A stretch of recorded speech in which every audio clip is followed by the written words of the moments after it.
Piastri pips Verstappen to Emilia-Romagna F1 GP pole after huge Tsunoda crash. On a circuit etched into Formula One history, not least by the profound tragedy of 1994. Qualifying for the Emilia-Romagna Grand Prix at Imola delivered a stark and terrifying reminder of the inherent dangers that persist in top-tier motorsport and the punishing, knife-edge challenge this venerable track presents.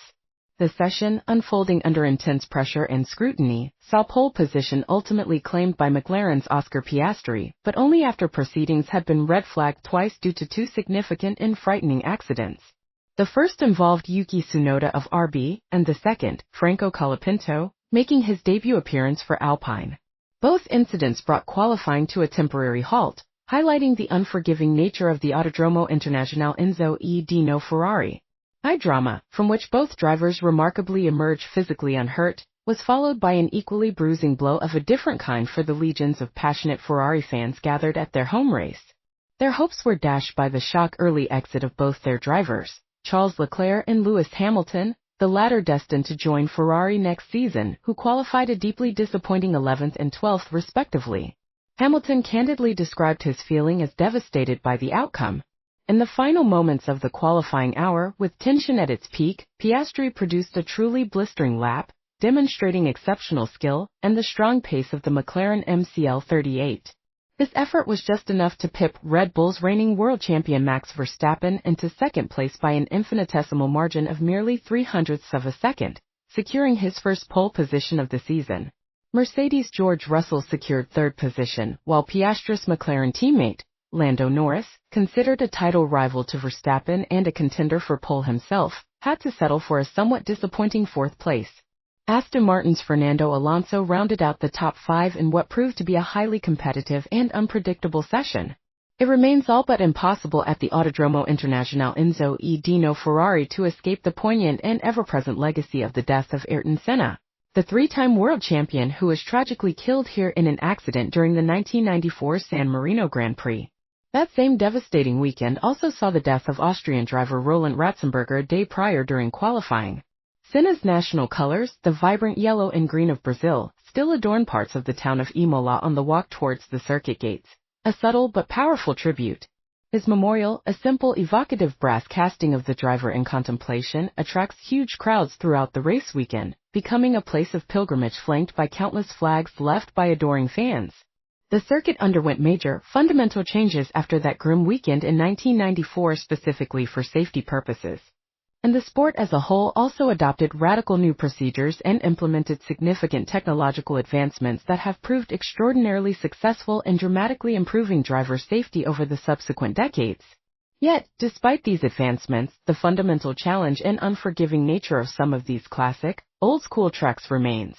Imola, in particular, is still fearsomely quick and notoriously narrow in many sections, a circuit where inch-perfect precision and unwavering commitment are richly rewarded, but which is also emphatic and absolute in its punishment of even minor errors. This was starkly illustrated by Yuki Tsunoda's accident, a slight misjudgment that led to him crashing out at very high speed with a major impact at the Villeneuve chicane during the initial Q1 session. He had taken just a fraction too much curb on the entry to the corner, which violently unsettled the car and spat it out of control. The Carb 01 spun viciously before hitting the barriers backwards with tremendous force. The impact was so severe it threw his car upwards and nearly over the tire wall before it smashed back down onto the ground upside down, then bounced upright again on the track side of the barriers, a truly shocking sequence of events. Despite the violence of the crash, he was able to emerge from the wreckage and walk away, appearing thankfully unhurt, a testament to the safety of modern F1 cars. It was an exceptionally violent impact, and the car's carbon fiber safety cell and the mandatory halo device functioned superbly, absorbing the immense energy and protecting the driver within. Red Bull's Max Verstappen, witnessing the replay, reacted, saying, "I saw the replay, I'm like, Jesus, is he really okay? It was a big hit, was a big impact, a lot of damage as well, but most important is that Yuki's okay." George Russell also noted how effectively the modern Formula One car had protected the driver in such a severe situation. "It's great to see that he's okay, and with a crash like that it shows how impressive these cars are in a situation like that," he commented. Despite the severity of the accident and the relief of being unhurt, Tsunoda's overwhelming feeling was one of deep disappointment at having let his team down. First thing I thought was I was just very ashamed, disappointed, frustrated, he said, having been pronounced fit at the medical center after evaluation. Shortly after the session finally restarted following Tsunoda's recovery and car removal, and with just seconds remaining on the clock in Q1, Franco Colapinto, making his Formula One debut for Alpine this weekend, suffered his own high-speed incident. He went wide, putting his left rear wheel off the track surface at the exit of the challenging Tamburello corner. As he instantly lost the rear of the car, also at significant speed, the A524 spun repeatedly, hurtling across the vast gravel trap before slamming into the barrier, entering front first with a jarring and heavy impact. He too was fortunately unhurt but was immediately apologetic for his error. For Scuderia Ferrari, carrying the hopes of the Tifosi at their spiritual home race, the qualifying session brought only further disappointment. Both Charles Leclerc and Lewis Hamilton were unable to find the pace required to advance to the final Q3 session. Their last laps in Q2 were both marked by small, critical errors, and they subsequently tumbled down the order as competitors behind them improved their times. This left Hamilton visibly shocked and underlined the ongoing difficulties that continue to hound Ferrari's performance this season. Speaking afterwards, Hamilton articulated his frustration, stating, "Definitely devastated, I feel just gutted. Because the car was generally feeling really good. I don't know, it felt like the car, the setup, wasn't just right. We just can't go quicker." After so much drama and disruption in the earlier segments, the battle for pole position itself still had to be decisively settled in Q3. On the final quick laps, Oscar Piastri was the first of the frontrunners to improve, showing strength through the first sector before the McLaren truly lent on its pace advantage in the final two sectors of the lap, ultimately taking provisional pole position. His teammate, Lando Norris, could not quite match the pace set by the young Australian. While Max Verstappen did manage to improve significantly in the first sector on his final attempt, he was unable to find enough time through the middle and final sectors to usurp Piastri.